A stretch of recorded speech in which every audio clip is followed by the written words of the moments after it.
There are many reasons for taking a sheet from one workbook and copying it to another in Excel. This tutorial will show you how to copy Excel sheet to another workbook.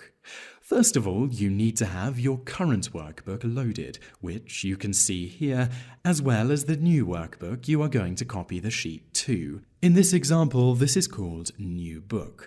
At the bottom of the sheet, right-click in its tab, here, Cost Data. In the menu that appears, click Move or Copy. This will open the Move or Copy window. From the drop-down box at the top, you need to select the name of the workbook to where you are moving the sheet. Here, New Book.